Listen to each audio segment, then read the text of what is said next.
Olá, gente. Nós estamos aqui fazendo uma atualização dos dados sobre a pandemia Covid-19 em São José dos Campos, né?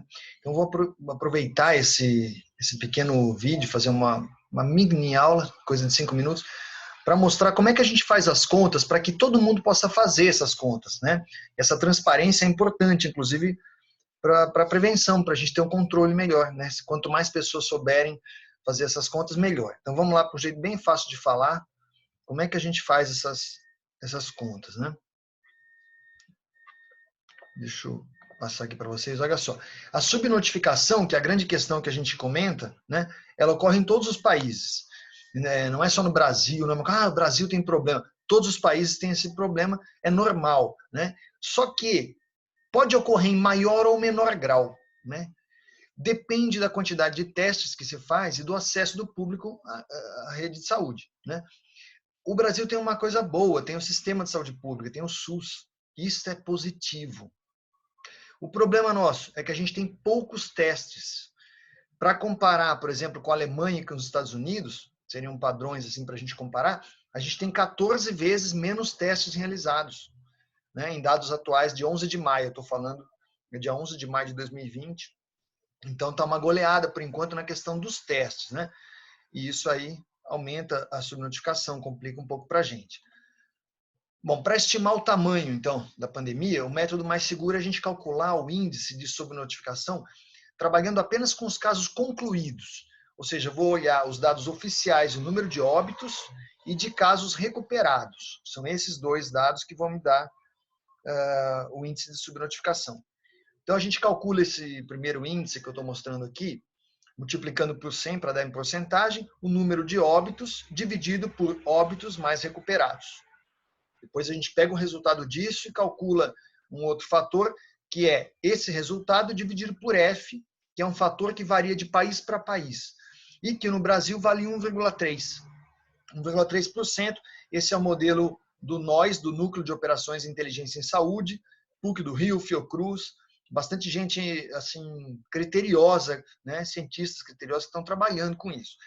Aí a gente vai estimar o número real de casos da Covid, multiplicando o número de casos positivos oficiais por esse fator de subnotificação. Tá? Isso pode ser feito para o Brasil e a gente vai olhar agora os dados para São José dos Campos, data de 11 de maio. Né?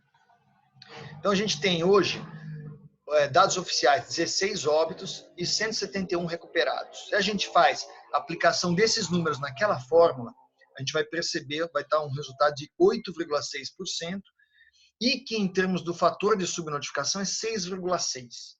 Significa multiplicar por 6,6 o número de casos oficiais para saber o número de casos reais. Para efeito de comparação, porque assusta um pouco, a gente fala, 6,6 vezes mais é muito. Sim, mas para comparar o Brasil hoje, fazendo essa conta para o Brasil, o fator brasileiro é 11,1. Olha só que loucura. Então a gente ainda está muito melhor em São José dos Campos do que no Brasil como um todo. Vamos lá. O número de casos oficiais reportados hoje no Brasil, 162.699. Fazendo o cálculo da subnotificação, dá para a gente estimar algo que está chegando, a gente está chegando em 1.800.000 casos. Olha que coisa imensa, né? E São José dos Campos, que a gente tem hoje 363 casos reportados oficiais, o número de casos reais, então, seria de 2.400 casos. Né? Esse é um valor estimado aí para a gente. Tá? Agora, algumas observações. Essa estimativa tem que ser atualizada diariamente, claro, né? Mas tem uma evidência de que esses valores calculados são uma boa aproximação, que é o quê? O aumento no número de casos, né? Número de óbitos por insuficiência respiratória grave. Se você compara os dados de 2020 com a média histórica do mesmo período, isso vale para o Brasil, né? Certamente vale aqui para São José também, a gente percebe esse aumento grande que pode significar está relacionado com a subnotificação, quer dizer, a gente está tendo mais óbitos também. Né? Agora eu queria terminar comentando rapidamente sobre a questão da letalidade ou mortalidade, né? Que é dada em porcentagem a partir sempre dos dados oficiais informados, tá? E a gente vai calculando diariamente, tem aqui um gráfico do último mês, mais ou menos isso, né? 30 dias, e a gente tem, para São José dos Campos, a mortalidade, a letalidade, né, que estava em cerca de 2,5%, e foi subindo, subiu bastante, a gente pode ver aqui, até o 28 de abril, que teria sido um máximo, 27 de abril, 28, e a gente então agora tem uma estabilização com um leve, parece um sinal que vai começar a cair isso. É importante que essa letalidade espera-se, né? É importante que caia significativamente, porque a letalidade esperada é 1,3%, 1%, talvez um pouco menos, isso aí depende das estimativas e dos modelos que se faz, mas é em torno de 1%. Então a gente ainda está com 4,5% em São José dos Campos, né? Para efeitos de comparação, Brasil hoje, 6,9%, né?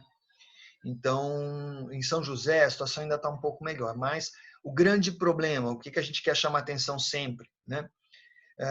Pode ter muita gente, esses 2.400 casos, muitos deles são assintomáticos, né? Por isso que, de repente, nem chega no sistema de saúde. É importante que todos tomem as medidas de precaução necessárias, usem máscara, porque o assintomático, se ele achar que está tudo bem, sair normal, né, ele vai transmitir para outras pessoas. E o fato de uma pessoa ser assintomática não significa de jeito nenhum que a pessoa que pode ser contaminada por ela vai ser assintomática também. Né? Então, de repente, a pessoa nem está sentindo muito, não está sentindo nada, mas pode ser que passe para alguém que vai ter complicações. Então, é importante que a gente mantenha-se assim, alerta, atento e pensar solidariamente, pensar em todo mundo, né? É isso aí.